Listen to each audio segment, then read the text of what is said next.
Welcome, nerdy knights of the well-rounded table to Bohemian Geek Studies, where we take those beloved, extremely dorky dives into our favorite fandoms. I'm Padawan learner and defender of droids, Sara O'Connor. Welcome. Hello there. I'm Colleen McMillan, Rebel Scum collaborator and Jedi Master, and I just need to add, may the Force be with me on this pod. And with you. And also with you, yes. And I am Pirate Jedi Anders Drew, always here for a good time. Seriously. There was a weak way in this episode. I was like, oh, Anders, there's a weak way. I know! I'm your ambassador to Naboo, the princess of prequels, Flo Siegel. Not too much prequel love in this one, but I'm always That's here true. for it. We truly run the gamut here in terms of rank from Padawan to Knight to Master. But no matter the rank you carry, one thing does remain constant as always. Much to learn we still have. That we do. And today we are covering the Mandalorian Season 2 finale entitled Chapter 16, The Rescue. This episode was written by Jon Favreau and directed by Peyton Reed. Now beware, our transponder is broadcasting a full spoiler warning for this episode and pretty much all of The Mandalorian to date, plus some wild speculation about the future of Star Wars. So, as long as you've seen the episode, grab your favorite drink from the cantina, snuggle up with a little Grogu, maybe for the last time ever, we don't know. And settle into your new role as a galactic crime boss as we take a look at what Favreau and his team created this week. So, Sara, can you please punch it with an episode recap? Absolutely. So to begin with, Din and his team captured Dr. Pershing for some intel, during which time Cara Dune makes it very clear that she is tired, as are we, with all of these horrible Alderaan references. With this new information, Din and Boba recruit Bo-Katan and Koska Reeves to stop Moff Gideon in exchange for his light cruiser. The main crew crashes right into the ship's docking bay, which looked really cool. And most of the team begins raising hell, killing as many stormtroopers as possible on their way to the bridge. Meanwhile, Din manages to get all but one dark trooper sucked out of the airlock and makes it to Grogu's cell. Gideon appears ready to let him walk away with the sun, but of course not. A fight breaks out between Gideon and Din, and we see the anticipated Darksaber and Beskar spear battle, with Din capturing the big bad Moff G. On the bridge now, Moff G tries to stir up some trouble between Din, who has just won the Darksaber, and Bo, who desperately needs it. But then the Dark Troopers, who everyone now just realizes are droids that don't need to breathe and have rocket boosters, get back onto the ship. A standoff is imminent, but an X-Wing docks with the ship, and a black-coated figure wielding a green lightsaber begins mowing down dark troopers. Mm-hmm. The heroes open the door, and Luke, Sister Forkin Skywalker, walks in with R2-D2. He received Grogu's message and has come to train him. Din and Grogu share a tearful goodbye, which involves Din removing his helmet again, before Luke takes Grogu, presumably to his new budgeting Jedi Academy. In the post-credit stinger, which I didn't know it was called a stinger, so fun fact, called a stinger, yes. Fennec and Boba return to Tatooine. They kill Bib Fortuna, and Boba sits on the throne, which looked so boss, once awesome. Occupied by Jabba the Hutt. We are then teased that, quote, the Book of Boba Fett is coming December 2021. That's super great for us. How about we get to those Easter eggs and connections? Anders, start us off. What are we looking at? So yeah, to start us off, a little bit more of a somber note. This one isn't necessarily an Easter egg, but it is something that we absolutely want to recognize. This past week, Jeremy Bulloch, who was the original actor to play Boba Fett back in the original trilogy, starting in Empire Strikes Back, passed away this week. So the weight of being such an iconic character who probably did the most with the least of like any character I've ever seen ever. Yeah. I think was definitely not something that was lost on him. So we do want to recognize that loss for the fandom, and we raise our glasses to him and send all of our thoughts to his friends and family. Mm-hmm. But Sara, could you please start us off with our first actual little Easter egg? Yeah, you bet. So we are looking at that Lambda class shuttle. That Lambda class T4A shuttle has been seen as far back as the original trilogy, with the prequels providing a look at its predecessor.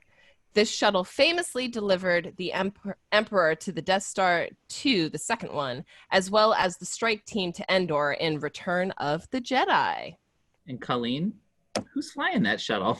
Who indeed? I recognized one of them immediately because of my recent binge, but that's right. Wouldn't be an episode of The Mandalorian without some Agents of S.H.I.E.L.D. cast members.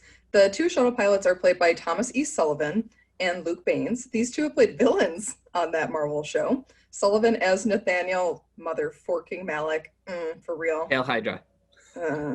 Yeah, he don't like Hydra though. Hail himself. Same with this guy. And then Baines was a Chronicon, who was I did love the Chronicons, even if they were bad. These dudes, more they've got the right jaw lines to be villains. You know, that perfectly like square, symmetrical look. I like that semi smile. I kind of want to kiss it. I'm not gonna lie. Hey. Oh my. But Flo, these guys, they do get taken out. Yeah. These flows, they get taken out by what exactly? Yeah, they do. They get taken out by the ion cannon. And we first of all, this looks like a boob. This is ridiculous. It does. They call it that in Family Guy. They like fire like boob nipple gun. Sorry, I could just I need to block the picture while I talk. So we first saw one of these bad boys in The Empire Strikes Back. The ion cannons are a relatively common weapon in the Star Wars universe, and they act as a sort of concentrated EMP, disrupting and shutting down electronics. And it was just really cool to see it. I really liked it. It was great. It's a great way to take out a ship if you need to preserve the people on it. Yeah, seriously. It's just all right, little freeze action. It's great. And it can take out a Star Destroyer, which is really helpful for the rebellion. That is very helpful. much so. Colleen, who was on that ship other than the pilots? Who indeed? What's up? What's up, Dr. Pershing? Looking pretty good. It's been hinted at, we've seen glimpses, but here in this episode, it was stated outright, Dr. Pershing is a clone engineer. Mm-hmm. What exactly this means for his connections to Palpatine on Exegol or the creation of Snoke? Still unclear. We don't know. Did he go to Camino Academy? Did Camino Gotta learn cloning anybody go to their academy? Do you think he got a ladle chair? He probably did get a ladle chair. God, I love the ladle chairs. They look super cozy, very ergonomic. Great reading nook. I was really curious though, because the shuttle pilot said that the New Republic was interested in him. So I'm like, what does the New Republic want with cloning? That could be a problem later on, especially since Bo-Katan shouts out to Boba later in the episode, you're a clone, y'all. Yeah, Your dad was your donor. That was tense. That's harsh but fair. But still, this is pointing out to us that this is going to be an issue moving forward, I think, in Mandalorian or in the Boba show, which could be really cool. I did like how she said she has, quote unquote, heard his voice 1,000 times. And I'm like, have you though? Because it was D. Bradley Baker voicing all of the clones in the Clone Wars and Rebels. And not Tamora Morrison. So it's well, kind of heard him, kind of didn't, but that's fine. It was cute. It was a cute little nod. Yeah, for sure. So much banter. This episode was just chock full of these little mini one-liners and references. And the two that personally stood out to me, one again on that shuttle, the pilot says he was on the Death Star right before, Cara Dune is just you know what? All you motherfuckers talked about Alderaan, I'm just going to shoot you in the head and we can not talk about this anymore. Yep. But, obviously the response is, which Death Star? Because, again, there were two. Mm-hmm. I defend the storytelling choice. It makes sense. If someone blows up your big gun, you make a bigger one. Yes. And then when they blow that up, you make a bigger one and start getting base. Third time would have been the charm. Such a shame. Such a shame. Such a shame. Such a shame. And also not really sure if he was on the Death Star. Not really sure how he made it off alive. These were, despite being pretty large weapons, these were very secretive projects. Right. So I can't imagine there was a ton of shore leave going on or a lot of transfers on and off. Might have been a TIE fighter pilot that survived. Maybe. Could be. Another one in the recruitment scene with Bo-Katan, Koska Reeves does tell Boba that he will be talking through the window of a Bacta tank. This was so good. So That was a great Savage line. So Freaking Bacta huge. is kind of a She's universal so cure-all antibiotic type thing. We first saw it back in Empire Strikes Back. Luke, after his encounter with the Wampa ice monster. And much cooler, we saw it on Mustafar in Darth Vader's castle when Krennic had to go visit him. That was during Rogue One. Mm-hmm. Colleen, let's talk about this next ship here. I love this ship. It is the Comarch class fighter. Rebels fans will recognize this ship as the model of the Gauntlet, which was the ship that belonged to Maul, with a nice little red and black detailing. A lot of times it's more blue, which is what Bo-Katan and Death Watch preferred. And then, of course, Ezra also inherited the Gauntlet after Maul's untimely demise on Tatooine. So it was really cool to see it in live action, really? though. Well, I mean, timely for Obi-Wan, so that was helpful. Timely for some, unfortunate Timely for some, unfortunate for others. Okay, so this guy, which looks like the head of a screwdriver, I'm going to be honest, is, Very or true. like a fountain pen, is an Imperial light cruiser. And we have seen Gideon's flagship a few times in recent weeks, but here it is. It finally gets named as a light cruiser. These Architects class ships were favored by many in the Empire as a cruiser throughout Rebels. They were a more direct successor to the ships employed by the Republic during the Clone Wars than the Star Destroyers of the original trilogy. Mhm. Also, with Katie Sackhoff returning as Bo-Katan this episode, does anyone else think that launch tube looked like it belonged on Battlestar Galactica? Yes. Absolutely. That would be a resounding nothing yes. to be Battlestar for Kareth Race. Bring it Yes, Kareth Race coming out with her fighter, that stealth fighter maybe, you never know. This time she was actually going in, but you know, whatever. on. I'm going to be talking about this a lot in our deeper dive, guys. The rules of the Darksaber. Here's where we have some questions. I have a lot of questions. I have a lot. On this. The rules of the Darksaber in this episode, at least, are described in very Elder Wand, Harry Potter terms. For It sure. must be won in order to wield it. Far from a mystical sense of ownership, though, this seems more like a honor code kind of situation. Or a The weird murder thing is- code. Or a murder code, like murder, light decapitations of people. Surrender maybe, you never know. Yeah, surrender true. could probably work. Stealing might work, although Sabine Wren's mother said that she didn't earn it when she stole it from the cave on Dathomir, so that's also another issue that we'll have to go over at some point. But Bo-Katan has been in this exact situation before, when Sabine Wren offered it to her freely in front of the clans of Mandalore, who were also like, yay! Applause, applause, applause when she They took basically the Darksaber. copied the exact, like it was a shot for shot, like copy. Exactly. Seems. Exactly. Yeah, exactly. So we're kind of left here wondering, like, does Bo think that it was bad luck that she took the saber that way and that's why Mandalore fell? Otherwise, I can't see why she would think she's a pretender to the throne. Can we be real for a second? How many times has Mandalore fallen? Right. I don't know about falling. It just per keeps se. tripping. It just keeps tripping. Just keeps That's what it is. Mandalorians are hard to put down, apparently, but this has been a rough go for Mandalore. Either way, Gideon was just totally ready to sow all kinds of chaos with the Darksaber reveals that he did. And yet we still don't know how he got it from her in the first place. So hopefully that's season 3 fodder.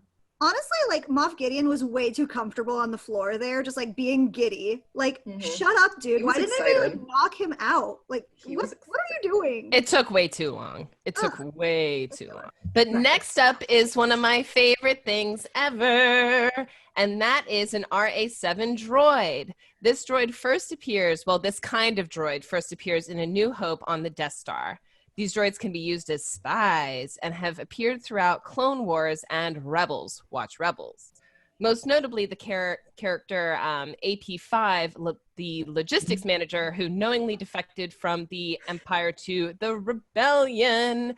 Yay, droid autonomy. Do it does exist. Yay, droid autonomy. I was so excited when he saw him. I was like, oh, it's AP. I saw it. I was like, yay.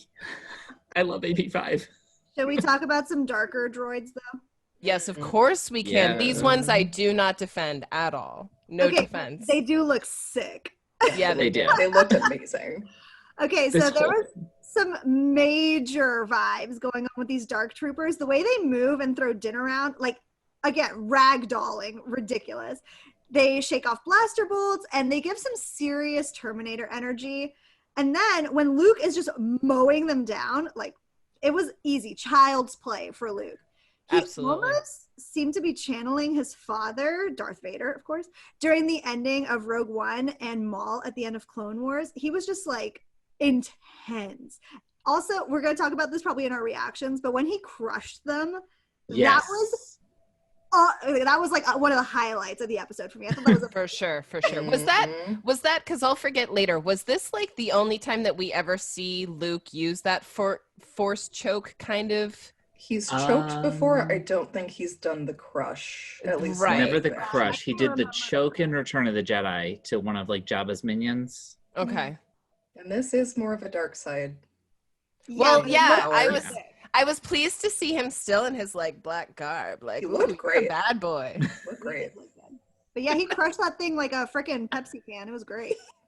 Oh yeah. It's like, ooh. But I think we keep talking around him. So Anders, why don't you lay it on us like super thick? That's right.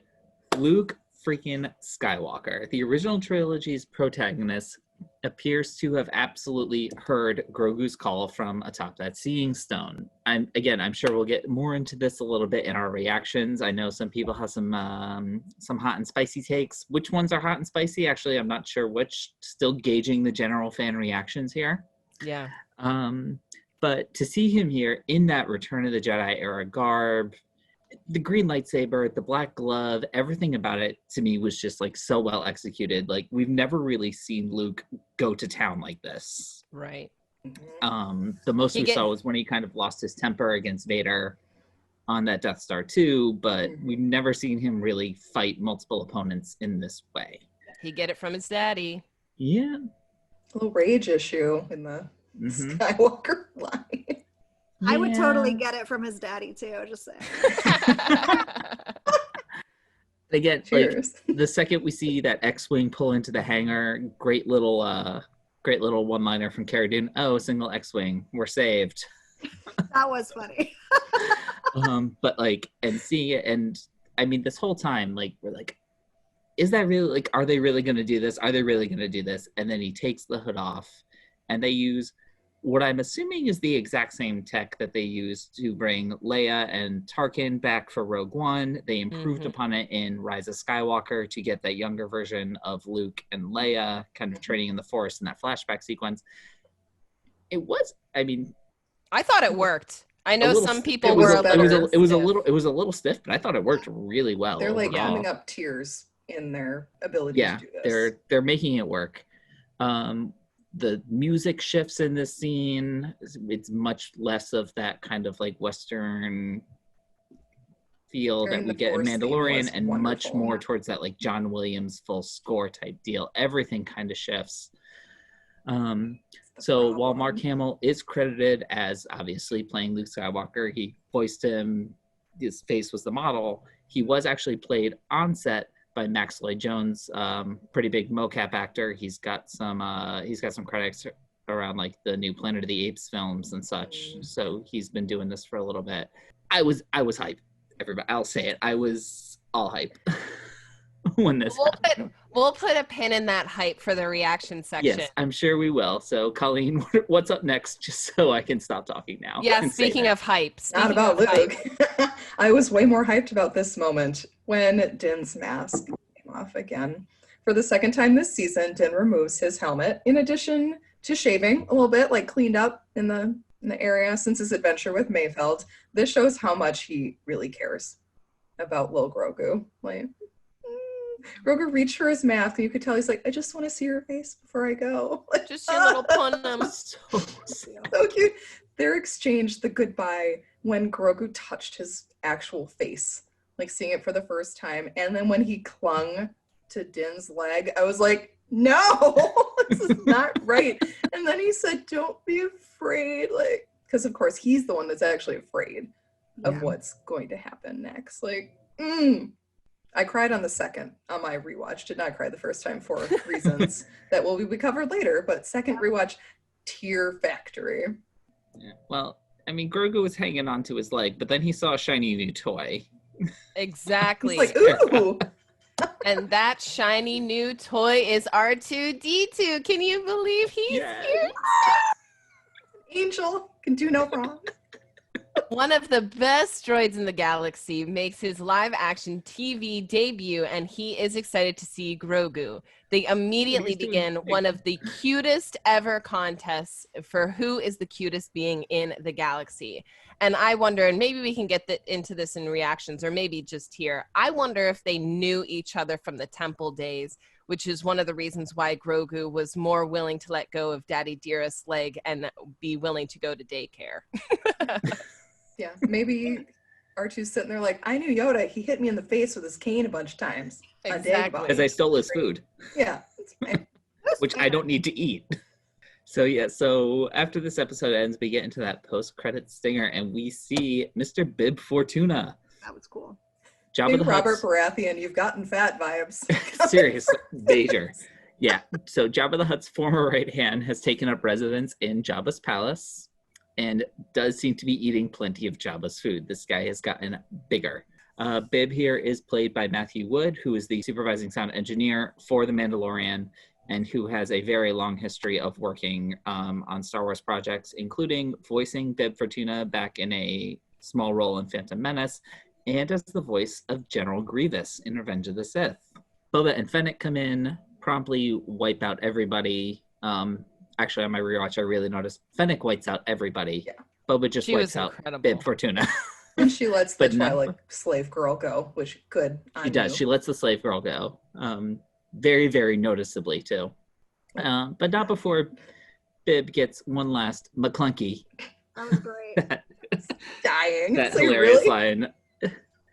I gotta know, was that line was that word like first ever introduced when they put it in Greedo's mouth? I think so. Because it seems like it's become much more common. That's what I was wondering too. Yeah. I also have a really, really like small desire not small, large desire in the back of my mind for President-elect Biden to watch Star Wars, and one time when he's trying to say malarkey, accidentally have it come out McClunky. McClunky. That was so great.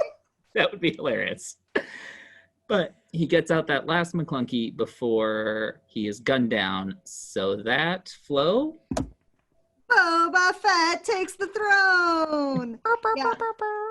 This was great. I just loved the way this shot looked. So the final shot is Boba and Fennec in control of Jabba's palace and presumably his former criminal empire.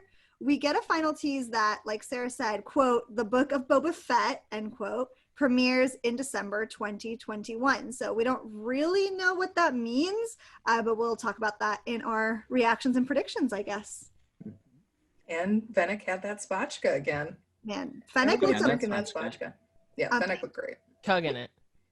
She's also, I'm gonna point it out here. She's technically, I know she's on the arm of the chair, but she is above him. in Yes. this. True. So- True. I mean, she should be. She took out way more people than he did. Yes. Yeah. I think they're kind of equals now. Like this is a share of the throne situation. Love it. Should we head into our reactions? Yeah, I I think think we so. should. All right, Sarah, you're up first. All right, so I kind of want to keep mine brief so that I can kind of react to other people's reactions. But kind of to start things off, I thought that it was really great how awesome the ladies were totally rocking Mhm. it this episode. So total thumbs up for that. One thumbs down, sort of. I feel kind of mixed about this, was just how easily the Dark Troopers were taken advantage of and just absolutely annihilated. They did a nice job of ratcheting up the fear with respect to Din, but overall, I was expecting something to be scarier, and all we got was the They Golden only speak the Company from truth. Game of Thrones. Yeah, Yeah. well, They put also, up more of a fight than the Golden Company. Come on. yes, little but bit. still, it was They at least fired their guns. Whoa, the bar was low.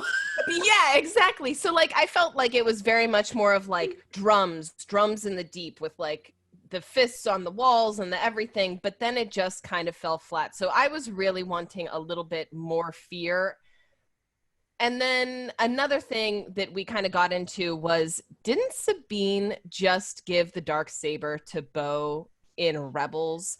And so I know that it's not necessarily the Elder Wand, but I don't know. I love how Din was able to remove his helmet. Clearly he's grown from his cult learnings. And I just wish that Bo-Katan would do the same and the rest of Mandalore would do the same.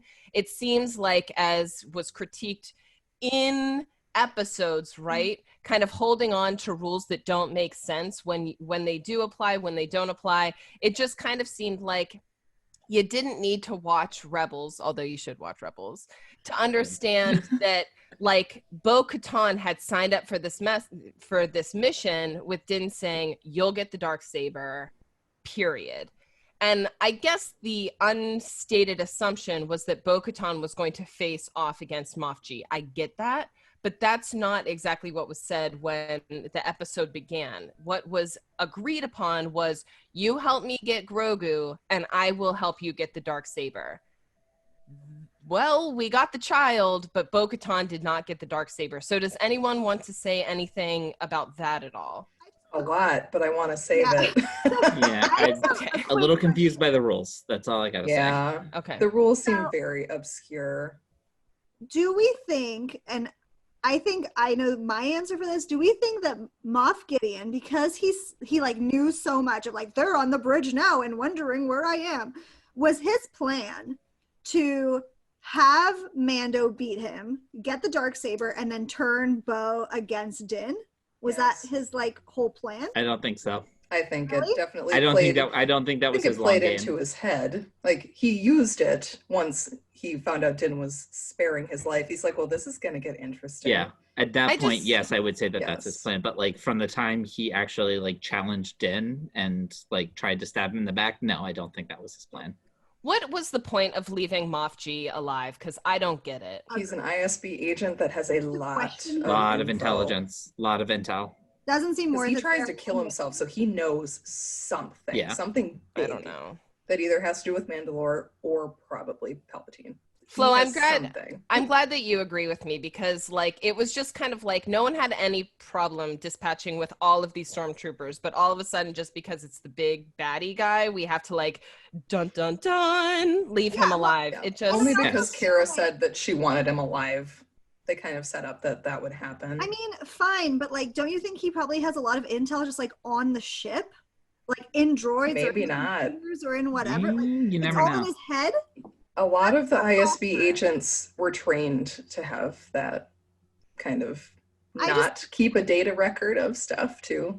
I mean, and also Pershing is still alive. Do you think he knows stuff? Oh yeah, but he's with Absolutely. Boba.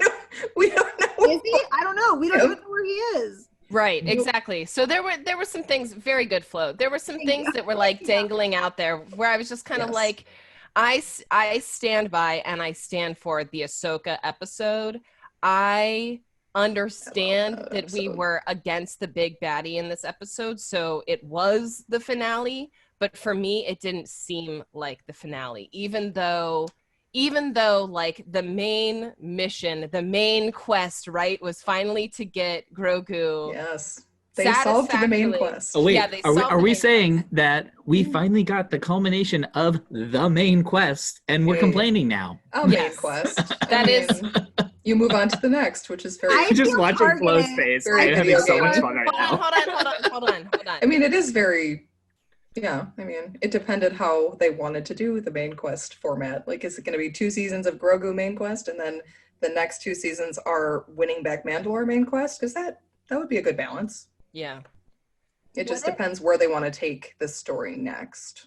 I will save that until everyone else gets their reactions. But just when I thought we were done with the Skywalkers, they pull them back on in. And so Mhm. that's another thing where some of us will agree, some of us will disagree. I like the fact that, you know, Yoda taught Luke, and it's kind of a nice dovetail, a nice circle for Luke to then Yes. theoretically Luke's face when he Grogu. sees Grogu like up close is very, very adorable. But I will confess, I was hoping that a different Jedi would answer the call, even though, narratively speaking, it makes a lot of sense that Luke would answer the call. Yes, and they have been building to him. I mean, Yep. we were hoping that it wasn't. Yep. But they've been building towards that it would be him. Well, Colleen, I've spoken a lot, so why don't you tell us about your reactions? I really enjoyed the episode, except for the two biggest parts. But I don't want to talk about that. Like I said, I want to save that for the deep dive because I'm going to rant, y'all. It is going to be a 2-part rant and it's going to be long. Oh, man. Needless to say, Skywalker showing up was not high on my list of wants for this show. Especially with the Force Crush thing. Like, that's a no-no, Luke, even if you're using it on a droid. I didn't mind that. He did look that. Didn't mind that at all. It looked cool. It did look very cool. Like, he looked amazing. Yeah. I loved everything about how they did his fighting aesthetically. He did a lot of different lightsaber forms, which was really cool, which shows like he's learned from Obi-Wan, so he's got form 3. He's learned from Yoda, so he has form 4. He's learned from Vader a little bit, so he has form 5. Like, yes, that's cool, but also, we're going to talk about that later. But I love the Mandalorians showing that they are a freaking contentious people. Bo's out here herding cats, you guys, trying to get the Mandalorians to get along in any way, shape, or form is going to be really hard. I did like how Gideon seems really invested in keeping the Mandalorians at odds. Like, he revels in that dark saber worthiness speech. You can just tell he's like, I can make these interpersonal dynamics fall apart with just a few sentences, and he loves it. But I also noticed that he tries to shoot Bo first. Like, when he gets the blaster, the first person he goes for is Bo. So that makes me think he knows that she is the legit heir, even if he says she's a pretender and she believes this for some reason with her self-doubt. Gideon thinks that she could be the one to bring Mandalore together. So he's like, I gotta take her out. And then when he can't because of the Beskar, he's like, I'll try killing Grogu next. Just call him gaslighting Gillian. No, wait, I'm wondering, like, does he hate Mandalorians? Is there something deeper he's hiding about Mandalore? Like, why is it so important for them not to rise again or not to, like, come together again? Why is that important? Does he, like, have some secret plan or secret mission that one of freaking Palpatine's crazy, creepy droids sent as the contingency plan? Like, I have so many questions about that. Those things are freaky. They're just really so creepy. Freaky. It would be really cool to see one in live action, though. Like, can we get, like, Gideon talking in a flashback to one of these creepy droids? That's going to be awesome. I did like the Imperial shuttle pilot pointing out that he thought that Alderaan was full of terrorists. And then it was right for the Death Star to destroy it, and that millions of people died on both Death Stars, because they did. It's like, we cheer for Luke because we're like, oh, yay, he's killing off the bad guys. But other books like Lost Stars, if you haven't read Lost Stars, definitely check it out, go into this Imperial motive kind of thing where the soldiers and the ground troops and the personnel have no clue what's going on. Right. They've been taught this propaganda that the rebels are bad and they're terrorists and they're trying to take down their stable lives. So then they're like, war crimes. And when Luke destroyed the 2 Death Stars, it's like, oh no, here comes Tony, our friend Tony's moral relativism question again. Like, it strikes back, you guys. Should we be rooting for Luke? Yes, we should, because the Empire is an evil installation, but also the Imperial pilot guy is also not wrong. So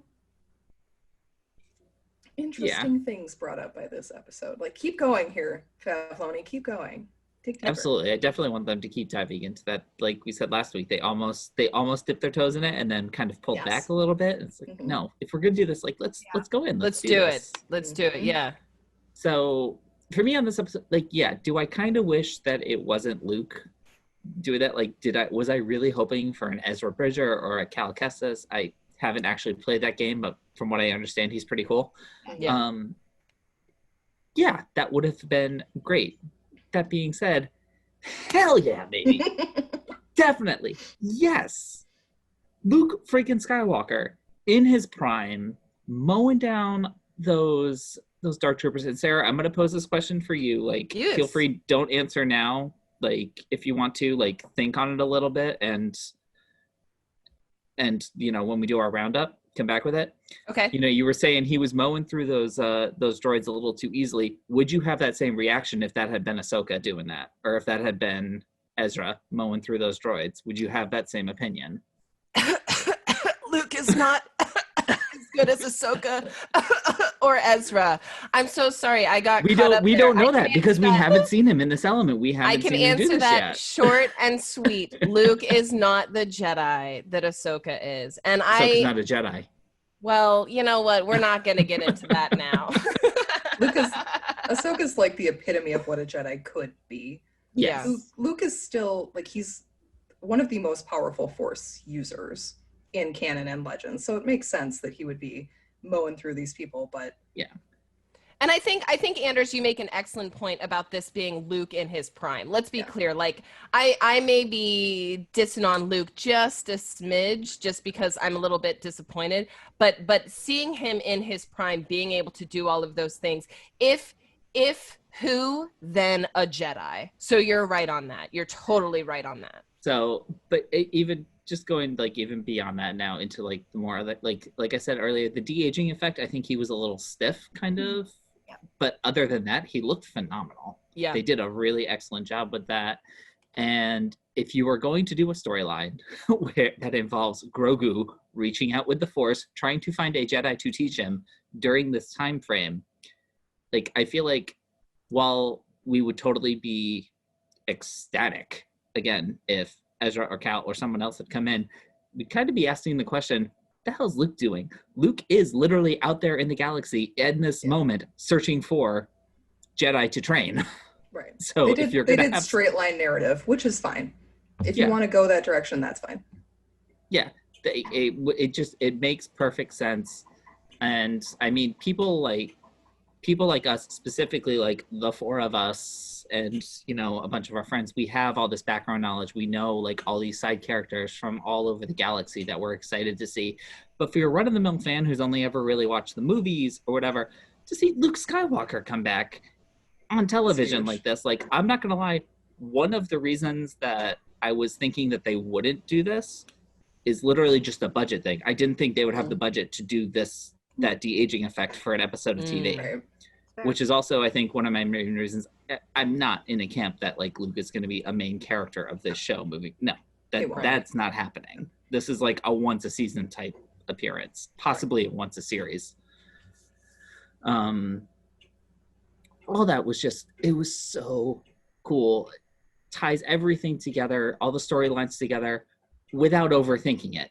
It makes sense. We're going to do it. It's fun. Great. I noticed that we're all talking about it though, so he pulled focus away from everything else, which is kind of problematic. Yeah, I mean, it was a big reveal for an episode. I don't think he's pulling away your attention. Like, we're like, oh, that's where Grogu's going. I want to know what happens to Grogu there. I want to know what happens to Din next. But people are most excited, I think, about Luke. And it would be different if he was a character that isn't as well known.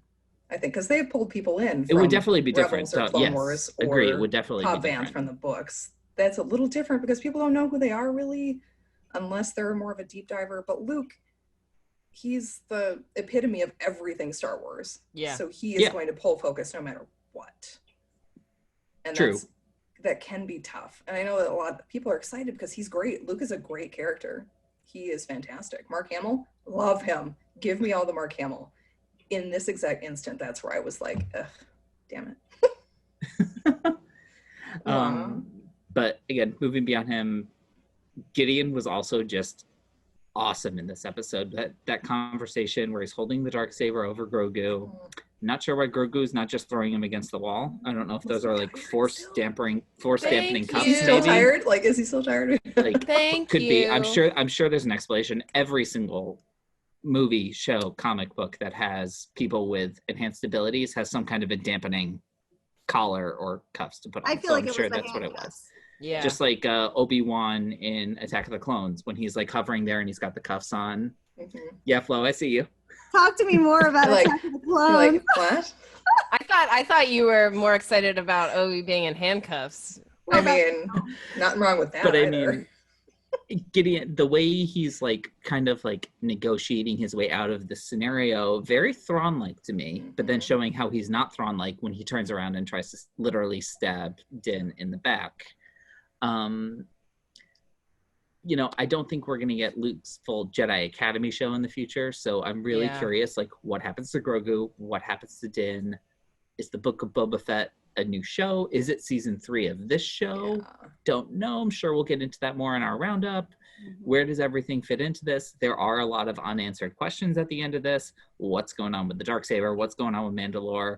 Yeah. I totally thought for a second that Bo-Katan actually died in this episode. Yeah. I had to go back and like look, because when like Luke's coming in, they do close-ups on almost everyone, but they don't do one of her, and we saw her go down. Then it pulled back and I saw that she was in the wide shot, so I was like, oh, okay, she is still there. She's still alive. Another random side note, like about 15-20 minutes before we jumped into this to record, I was scrolling through Facebook and I saw a comment from our friend Joe noting how it would have been so much fun to see a Boba Luke reunion, because the last time they saw each other was basically when Boba got tossed into the Sarlacc pit as Luke was escaping. So that would have just been hysterical. Little Hearing tense. Boba It's probably say, the "F my legit life." reason why Boba was not on the ship with It's them. another effing Skywalker. Damn it. But I have talked enough. I'm going to turn it over to Flo. Well, I Please, think I'm lay going it to on say us. preach too a few times. So like say a sentence and I'll probably say preach. Cheers. So I kept my reactions pretty close to the vest today. I like didn't really engage in our text chat, and I had other chats going. The only person I like really talked to today was my husband in the car, and I just like screamed at him repeatedly. So I'm sorry, Evan. Okay, so I want to start. I have notes today, which I don't usually have, as my team knows. I usually just like go off the cuff. But I have notes today.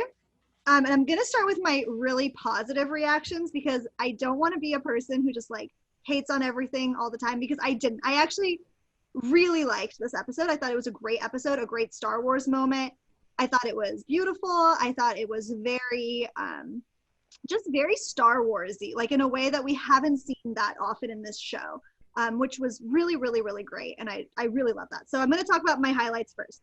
Number one, the space battle with Slave One and the shuttle was just really great, awesome, like old Star Wars with the ion cannon and just like all the things that we love. Loved that. I loved being on Moff Gideon's ship. I thought it was beautiful. It was dark. It was just like exciting to be going through a ship. I loved it when they were like on the bridge and the two with the jetpacks like went off and they popped back up, and That was awesome. great. that was sick. Loved it. Just like really exciting action sequence. Loved it. I loved the one-on-one fight with the staff and the Darksaber. It was beautiful. We were anticipating it. We got it. Great. Awesome. I have to say, one of my absolute favorite things in this episode was the amazing EDM beat when the Dark Troopers like revved up. It was just like, somebody has to mix this immediately. It's going to be a new TikTok sound today. So I loved that. That was like super cool, super modern, like really different for the soundtrack, because it wasn't like Westerny, it wasn't John Williamsy. It was just like really modern and like techno and fun. I really liked that. I loved, probably my favorite, I've got a lot of favorite parts apparently, but one of my favorite parts was the launching of the TIE fighters, just like the way it slid and then zoomed, mostly because it felt very like theme park ride to me. Like I could see how they could integrate that into a ride at Disneyland. Make it happen. Totally. Please, Disney people, if you could just make that happen, that'd be great. And then the landing of the shuttle in that like bay was very Star Tours, like where you basically just crash land every single time. And so that was super cool, like just a fun little nod to the park. So loved that. Loved the Stinger. Stinger was really exciting to me. Yeah. Okay, so that being said, here's my big issue with this episode. Take out the trash, girl. Flo Take it spills out. the tea. And I don't want to go super deep into it because I have additional issues that are a bigger, wider, season-wide issue that I want to get in during our deep dive. So I'm going to be saving some of my disappointments for that. and I really want to focus on just this episode for this one, but something that is in this episode and overarching to me is just, what were the stakes? I just felt like the big emotional pull in this show is Grogu. We love Grogu. We want Grogu to be safe. We want Grogu to be in like a loving family with Din. That's like extremely important to us. We've seen Mando become this amazing dad to him. Like today we really saw that. That was a beautiful moment. Mm-hmm. But at no point, not one single point in this episode, was I worried about Grogu's safety. Bingo. Not one. Not one point. Yep. I knew he wasn't going to be killed with that darksaber in his cell. I knew he wasn't going to be shot by Moff Gideon. I almost missed that part, honestly, because I was like, I don't care about where Grogu is in the scene because I'm not worried about him. Yep. What I wanted to see, what would have raised the stakes, would have been Grogu torture. Do I want to see it? Yes. Will I hate seeing it? Absolutely, I will hate seeing it. Yep. But to just tell me that we have his blood and like we've got it without letting me see it, like in the first season when he was strapped to that table, I was scared out of my mind for him. Yep. Stakes were so high. I was like, he could die. This baby could die. Today, I knew he wasn't going to die. They already had his blood. I don't even care. They didn't even show it. It didn't even matter. So, Moff Gideon said he didn't even care. He was like, we gave him his booster shot, moving along, move along. You know what? Honestly, the stakes were so low that when he was like, fine, take the baby, I was like, all right. That was easy. Like, I kind of believed it for a second. I was just like, all right, guess nobody else cares. So here's my question now. Where is the blood? Where is the blood? And why did nobody care to bring that up? Like, is it on the ship? Where is it? I don't know. Where is Pershing? I don't know. They just like peaced out. I assume he's either still aboard Slave One, or they delivered him to New Republic. How would they do that already? It's a spaceship. Yeah, I They don't know. went. That's the timeline. Yeah, I assumed he was still on the ship. Is between the Stinger. Yeah. Yeah, I mean, and Pershing hadn't gotten there yet, so how did they get the blood? I think that was just a bluff. I think he was bluffing, man. Oh, you don't think they actually have the that'd be actually kind of interesting. No, he's That'd be gonna bring. interesting. Either that, or I mean, Pershing doesn't. Pershing could have been coming in for something else, like in and out for a while. Yeah. True, too. Like We they don't know. didn't have Grogu for a total of like 3 hours. Moff Gideon does not take like, yes, he was bluffing about you can just take the child, but I do not think he was bluffing about taking the blood. I at least hope he wasn't, because if he was bluffing about it, the stakes are even lower. Yeah. Absolutely. And Definitely. So And here's what's the my blood other for, issues. like? Just besides the stakes was my number one issue. I just felt like Yeah. there were no stakes. The other issue, the Dark Troopers looked incredible. I loved seeing them. I was really excited for them. I thought the one-on-one fight between that Dark Trooper and Mando was the only time where there were actually stakes to me. I was like, shit, he is pummeling him. He's getting wrecked. Yeah. except Flo, not to cut you off, No, go he ahead. just the Dark Trooper just threw him like a little bit, and again, kind of like with Moff G, if you can just kill him, just kill him.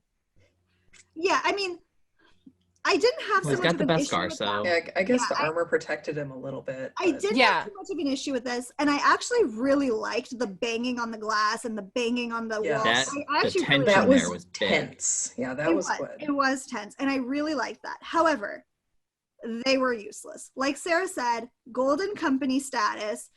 I really wanted just a bigger fight with them. I wanted a whole team fighting them. The fact that Luke could take them out by himself just felt a little easy, and I wanted to see Mando and Bo-Katan and Fennec all fighting together on one side. I just thought that would have really raised the stakes. Also, like, protecting Grogu maybe all together would have been really nice.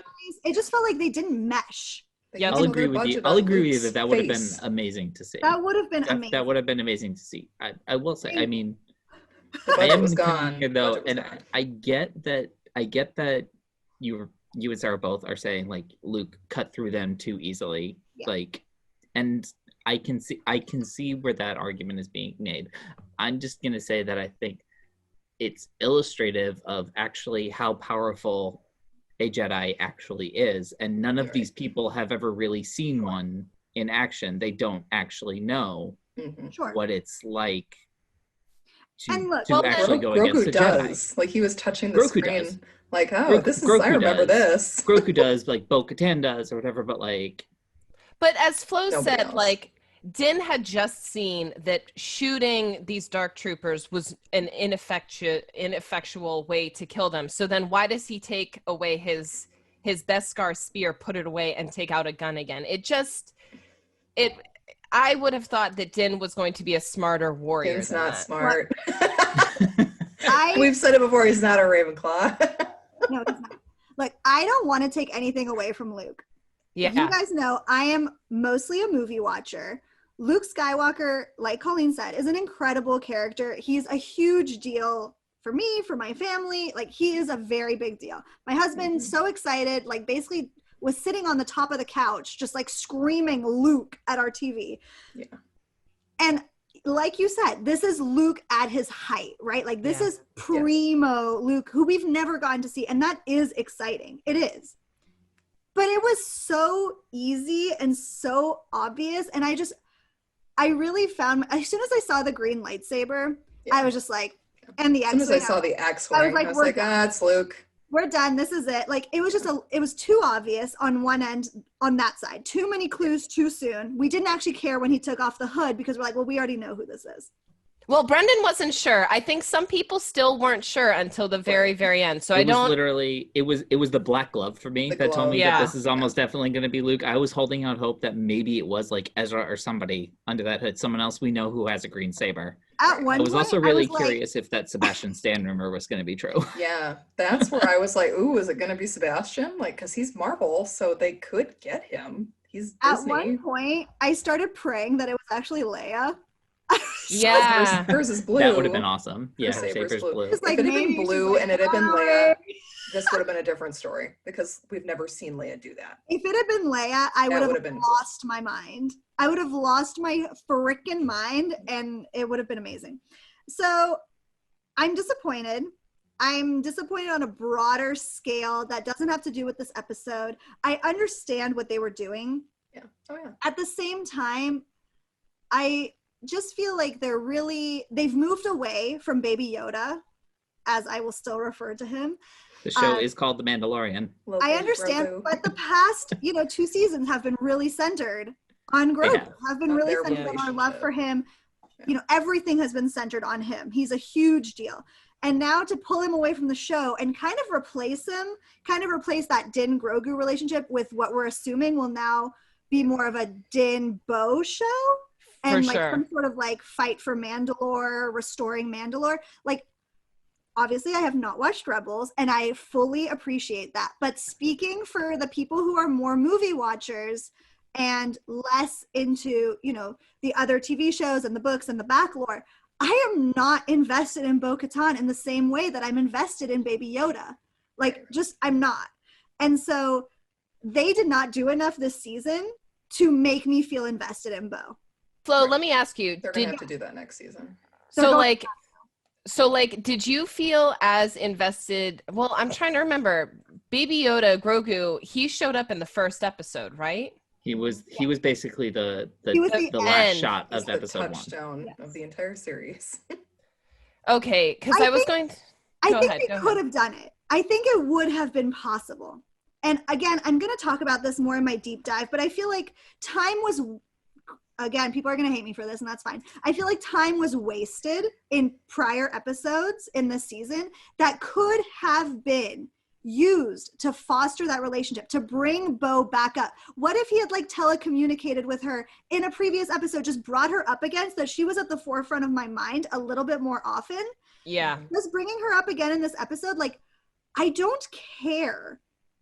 They have not made me care. I have no stakes left in this show, except for the fact that I'm going to watch season 3 regardless. Because he said we will meet again. We will see each other again. We will meet again. And I was they just could do a time jump for sure. I was left feeling quite betrayed that they could have done so much. Again, of course, I was really hoping for Darth Grogu. I think it would have worked beautifully. I think it would have been really poignant. And there is still time. There is still time. They might want to wait till he's older. I think they're going to do it. Listen, if Kylo Ren can happen, Darth Grogu can still happen. Here's my issue. if Luke had already lost a student to the dark side, we would not have Kylo like this. Like, I just don't think that's going to happen now, because that window has now passed for me. I don't think it's going to happen under Luke, unless he gets taken away from Luke and he doesn't stay with Luke for one reason or another. I just don't think it's going to happen. I'm super disappointed, and I'm like upset. I'm mad. They painted themselves into a narrative corner with that. They really have. They could have left this wide open, and instead they've closed so many doors. And now I'm like, okay, I can definitely wait until December 2021 because I'm not dying to know anything. This is not the kind of thing where I'm now going to go run to fan fiction and be like, what are people thinking about Darth Grogu? Like, who knows? It's just like, well, he's with Luke, they're together. Moff Gideon's in custody. Pershing's probably in custody. We don't know where the blood is. Nobody cares. Grogu's healthy. He wasn't actually tortured. And the Darksaber's with Mando, so it's not lost. And that's it. Like, wrapped up with a bow for Christmas time. And they probably do have a plan. Sure, of course. In this moment, I was disappointed. Yeah, in this moment, it feels bad. And I hope, and I am confident that they will make it up to me in season 3, and that there is a bigger plan, that there is a broader story. Yeah. This is like a Crimes of Grindelwald situation for me. Except I really enjoyed Crimes of Grindelwald, honestly.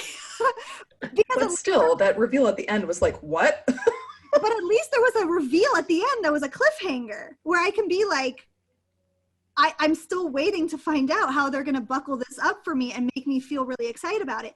This one, I'm not even caring. They're not going to let him die in a random explosion that Kylo doesn't even really cause at the Jedi Training Academy. Like, that wasn't him. Like, yes, he betrayed Luke and then the Academy gets destroyed, but Kylo didn't do it. So it's like, to have Grogu die in that kind of situation would be so wasteful. Can I just ask a quick question? Of course. This is, we assume, pre-Kylo's birth, right? No, he was conceived on Endor, so he's 7. Oh, get it. Oh yeah, they were getting it on Endor. They were getting it. He's like 7-ish. As soon as Han found out that Luke was Leia's brother, and that's why she loved him, and that's why they were making out. Then, yeah, they were smashing. Okay, so is Kylo with Luke right now? Like, is he being... I don't think so. Maybe not. It depends. I mean, he's 7, he's the right 5 age through to be 7. a youngling, right? Yeah. I mean, he's going to start getting too old by some people's standards. Too old he is. I guess one thing that could make this up to me, and this is not going to be popular probably, they could make it up to me by showing me young Kylo, kid Kylo, training with Grogu at the Luke Jedi Academy. Because I would love to see some young Kylo shit. And they could do that. It could be a comic. They could have a I plan think that because story is Hamill definitely going to be told. That would be cool. But again, that doesn't have anything to do with The Mandalorian. I basically don't care about Din anymore at this point. He doesn't have Grogu, and he has no ties to Mandalore. So I'm just like, what do you care? So anyways, that's my hot takes today. That's it. I have nothing else to say about it. I can't wait till our deep dive. This is going to be good. Deep dive's going to be insane because I went off at my husband about ice spiders today. Off. Yes. Evan's sitting there like, it's fine. Evan was like, I'm about to crash this car just so you'll stop talking. I think maybe this might be the time. Should Evan actually come on the pod for this one to give us a play-by-play of this? He can. Like hovering in the background. If he'd like to guest star. He, for the record, also movie watcher mostly. Actually played, what's the game called? Fallen Order? Yeah, Fallen Order. So he played the whole game. He's done with it. He was so excited about this episode. He just loved it. So there's an argument with Fallen Order too. When Vader shows up at the end, like, how is that different from Luke showing up in the show? Is game versus show, like, how do we view these kind of cameos? With Vader, it made sense because he is the controller of the Inquisitors and they're the bad guys in Fallen Order. So it's like, yeah, of course, the big boss is probably going to be Vader or the Grand Inquisitor. So, yeah, it's a so very hard for thin me. line that we're trying to tread here with What is so hard for me cameos. is like, this is not, for anybody who knows me, this is like actually not how I am. Like, I'm usually very easy to please, and I just like go with it. Like, again, I liked Crimes of Grindelwald. I didn't care that Minerva McGonagall was -years old when she showed up in that movie. I was just like, give it all to me. Inject it, like Andrew says, inject it right into my My veins. bloodstream. Enjoy the ride. Exactly. And I usually am such an enjoy the ride person. Obviously, I like Attack of the Clones. Just give me the ride. I don't. Well, it's like, I'm here for it. I am. And I really, truly, usually am here for it. I This think we've corrupted Flo. Yeah. We made her an overthinker. this season of this show has just been really tough for me to just sit and enjoy it. And I'm really trying to figure out within myself, like, why it has been this way, because this is just not who I am. Like, Because you knew Luke was coming. It's all been there from the beginning. You knew Luke was Yeah, coming. you're You know- Luke kind of angsty right now. Here's and what that's it okay. here's what it is. I think the Go only to Tashi Station, get yourself some power converters. Yeah. The only thing, I loved all the prequels. I loved all the sequels. I have loved all of the standalone movies, Mhm. including Solo. Come I out. love Solo. I Love love it. Solo. I like Solo. The only disappointment I had in the sequels was the Palpatine Rey connection, which was really tough because we wanted her to be a nobody. I think a lot of people feel that way. And then constantly retying it to the Skywalkers. She's allowed to not be a Skywalker. She's Yep. allowed to not be a Palpatine. She is Yep. allowed to be her own freaking She person. can be like, just Ray at She the can end of be- the movie. exactly, Just Ray. That's right. So to keep beating this like dead horse of the Skywalkers, it's like there are more people in this freaking galaxy than the Skywalkers. We don't need it linked. Like, I don't understand why they keep doing that. They must have gotten the Palpatine feedback. Why are they still doing this? Well, Like, because as Anders said, Luke was trying to become a Jedi teacher at this point, so it does make sense. And I It am with makes you. And I am sense. with you, Flo. Makes sense. I am with you. I think I said this on our one from the Disney announcements. Like, one of the reasons I'm so excited about the Acolyte is that it is an era that we know nothing Right. about. It is Right. a totally unexplored thing, and I am Right. there. Go for it. Yeah. Yes. They kind of locked themselves in with the Luke choice because of their timeline situation. Like the Which is second, also- the second the armor is like reunite him with the Jedi, and you think a second about what time period they're in with what Luke is actively out there Yeah. doing right now. The choice is effectively made for them. Yeah. Right. Doesn't mean they couldn't have gone bolder and made a different choice. And like I said, I think all of us would have been happy if they had. Yep. yeah. Much happier. I am happy for people who love Luke. Like, there are people course. who cried Yeah. when he came on screen, and I'm like, embrace that. If it sparks joy in you, that's fantastic. Absolutely. It just disappointed me in the moment. Yeah, it's just hard. Like, once again, it's the like quintessential white hero male who just like swoops Yeah. right in. Just keeps and- going on his hero's journey like Exactly. nobody's business. It's and if fine. other people are allowed to have a hero's journey, Luke Skywalker. Can you They like are take not. it- Bo-Katan is not allowed to No, go she- on a hero's journey. She's a woman, That's so right. no. Anyways, that's it. I'm going to leave it at that. And I'm really excited for a deep dive. And I appreciate that you guys allow me to have this space to vent. I think this Well, is a good space for all of us to vent. Yep.